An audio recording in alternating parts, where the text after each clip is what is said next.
Hey everybody, Rich with Prep Youth. I was outside on a beautiful day and can't complain right now. I'm in the shade, and although it is going to go up to 94 today, so that's just a tad warm, but that's okay. Hey, wanted to touch base with you on one of my favorite subjects is bags, but this video is not about what's in the bag, okay?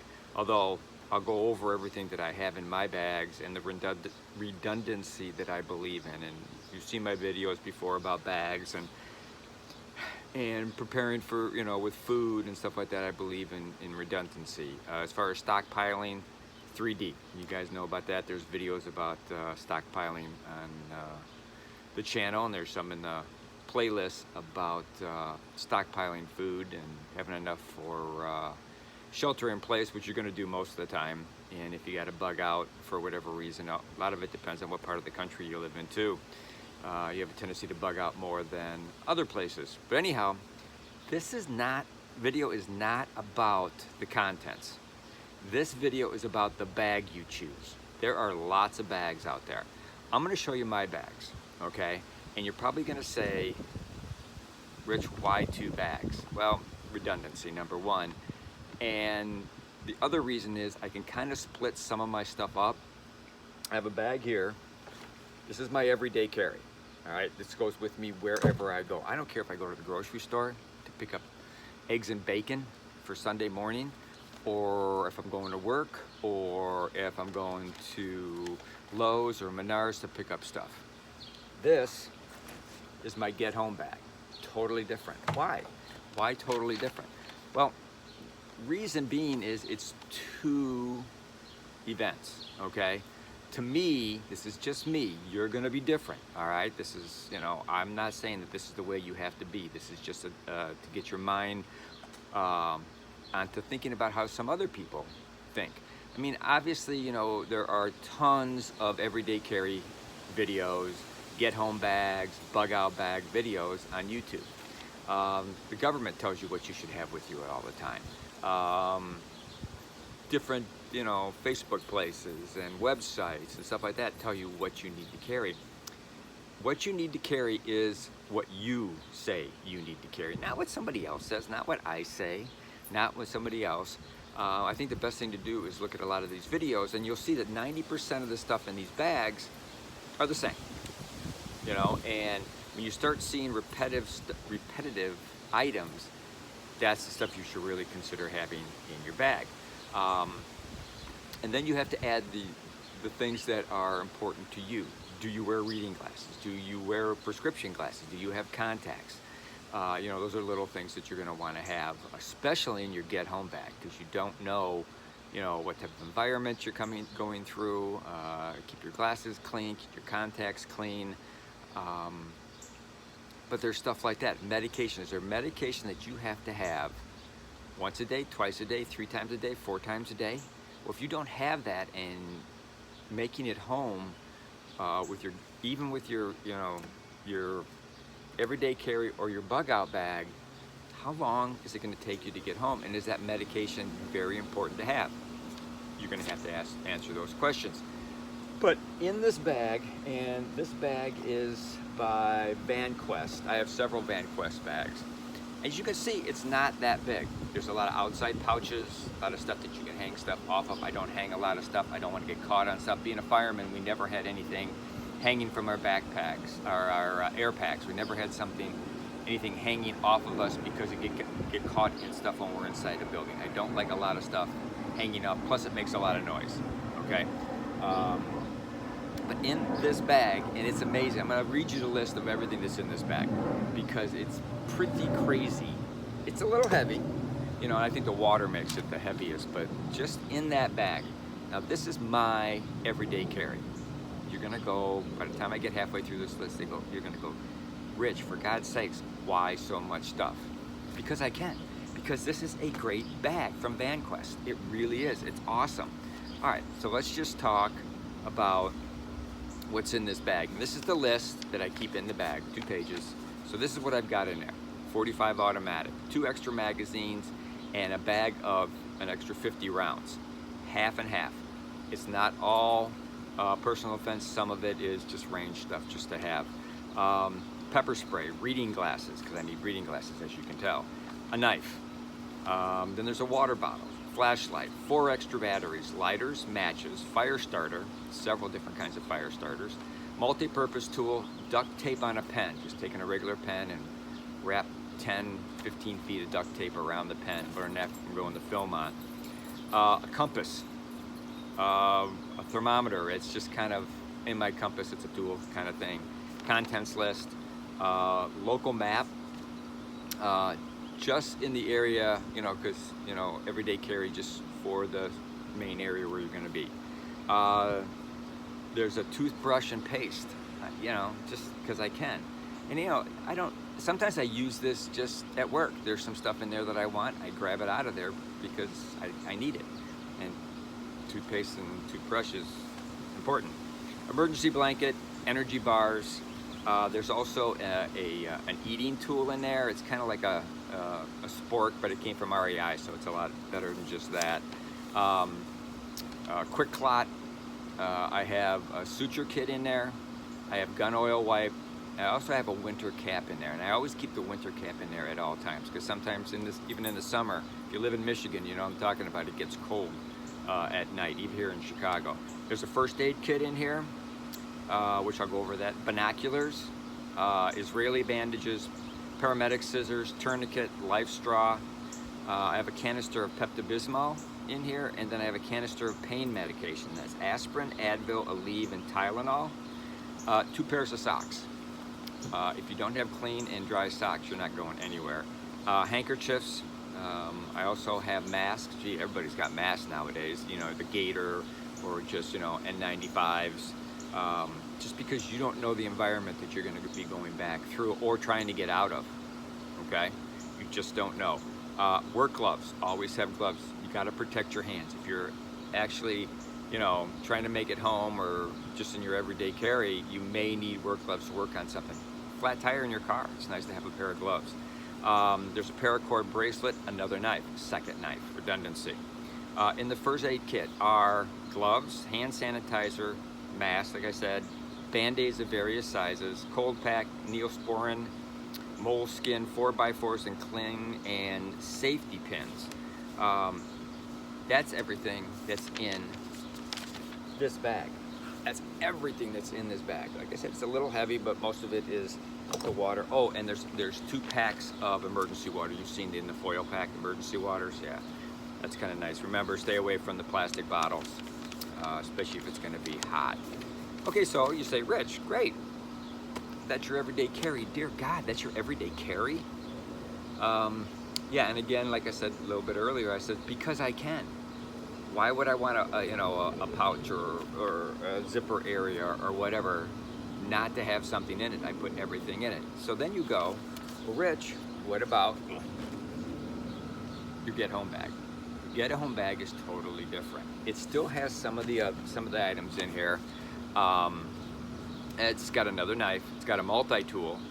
Now, well, actually, both of them have money in it, you know, in small denominations and change. There's a compass. There's more emergency water in there. I have lighter and matches. This one's got a winter hat and a baseball cap, depending on the weather. More gloves. There's always winter gloves and work gloves. There's more duct tape, another life straw, emergency blanket, more reading glasses, handkerchiefs. Now here's where the change comes in.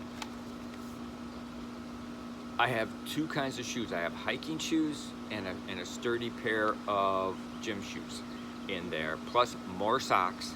Also have hand and toe warmers. I also have extra pair of pants, extra pair of shorts. I have an extra short sleeve shirt, an extra long sleeve shirt, and a windbreaker in there too. You don't know the weather. All right. Again, a little more food. I also have, there's an emergency stove in there. You've seen that. We have the videos coming out now that are all about stoves. I'll show you the emergency stove. The darn thing is in a little package like this big, about that wide, and it's got 4 blocks of fuel that you can light. Like I said, I also have a few meals in there and a canister, or not a canister, but a bowl, pot to boil water in. You don't know where you're going to be. You don't know. This is all about prepping. This is all about preparing. If you don't need it, great, but you have it. If you don't need it and have it, that's okay. If you need it and don't have it, you're screwed. All right. More first aid kit. There's actually a ballistic plate, a lightweight ballistic plate in there. And I have maps of the local area, but I also have it of the entire state and the surrounding states. Maps are in there, because I don't know where I'm gonna be. You know, I could be 2 hours away from here going to see an ice cream shop outside of Madison, Wisconsin. You know, and how do I get back? What's the easiest way home? The main highway's blocked. GPS is down. How are you gonna get home? You know? But redundancy, I have a lot of redundancies in the bags. Now, another thing to look at is, how is your bag set up? The bag, not the stuff in it, the bag. Most people have a regular old backpack, okay? Really nice backpack. You throw this on your back, you're good to go, and you can get a lot of stuff in here, but you can't get everything in here. Like what I've just told you about, the 2 different bags have totally different stuff in them. Mostly clothes, long-term, walking or whatever to get home. Short-term, I can wear what I've got on at the time. It may not be comfortable, but it's gonna get me home. It's some, also some personal defense items in there that are gonna get me home if I have to get through something. This is why I like these 2 bags. All right, backpack as compared to whatever you want to call it. This is kind of a side pack. Now, I don't know if this is going to work very well in the video, but this is why I carry these 2. Why I have this one to have my firearm in it is, with a bag like this, you got to pull it to the front of you, you got to open it up, you got to find your firearm, your extra magazines. This one comes to the front. I forgot. There's one strap, secures it around you. As you can see, let's turn this down a little. As you can see, well, let's try this. This comes in front of you, okay? And you can keep it in front of you. Zips open, firearms here, magazines are here, extra ammo's right here. It is right here, all right? It's also, although it's not ballistic, it's probably not gonna stop a bullet. There's a lot of stuff in here that could stop a bullet, all right? That's why I like this bag. Everything's nice and close, and it stays on the side. You can see how nice that is. Okay, so I've got this bag. I gotta go, I gotta leave my car. Okay, if you had it in 2 backpacks, how are you gonna carry 2 backpacks? Sure, you can carry one in the front and one in the back. Everybody's seen, you know, college students do that. That's why I like this setup. One on the side, one on my back. Straps can come across, under, lock in. Now, I still have access to that, to bring that around the front if I need it. Otherwise, it's on my side, or I can turn it all the way to the back. This is why I say everything depends on how you have it. How do you have it in your bag? What kind of bags do you have? This is something you have to look at, what you feel comfortable with. I know some guys go with a larger backpack. Some people go with a smaller everyday carry. I just love this bag that I have, you know, from this company, and this works well for me. And I have had to walk home with both of these, one on my back, one on the side, when I had multiple flat tires and was stuck in the snow at the same time. So I walked home with these. 3-4 miles, no big deal. But I had this stuff. I brought it with me, you know, and you know, that's what you have to think about. You can have all the stuff in the world, but it's not convenient to carry. It's not going to be any good. I have a duffel bag. It is my bug out bag that has absolutely everything but the kitchen sink in it. It's a duffel bag. It is not convenient for a long-term, long walk. These are convenient. This has everything in it. This has everything I need. And the items that I believe that should be redundant are in both of these bags. So there you go. Think about the bag you buy. Don't just grab your kid's backpack. Don't, you know, if that works for you though, go for it. Again, I would stay away from camouflage type bags, although this one is kind of like a, you know, an army green, but stay away from some of the camouflage stuff, the more military looking stuff, just because it's kind of like, oh, I know what that guy's got in there. Let's see, a couple other things to think about. I guess that's really it. You know, you have to choose what you want to choose in your bag, and you know, you're good to go. But that's it. We're all done here, and I hopefully it gives you a little bit of idea of what to do. And thanks for watching. You know, it's always nice to have subscribers. If you're a subscriber, thank you. I appreciate it. If you're not, why not? Subscribe. It'd be great. And I appreciate you subscribers. Please comment on this video what you think, what you carry. It would be nice to know. I showed you my list, and or read you my list, and let me know your list. I'd like to hear it too. So don't only go to my video, go to other videos, and kind of get an overall view of everybody and what they carry. So, but that's it for now. Like we always say, always be aware of your surroundings, whether you're at home, work, play, vacation, or just walking the dogs. Also, please have enough food on hand to shelter in place or bug out, at least 72 hours to bug out, and probably 3 months of food and water if you're going to shelter in place. And lastly, prep like your life depends on it, because it does. Take care.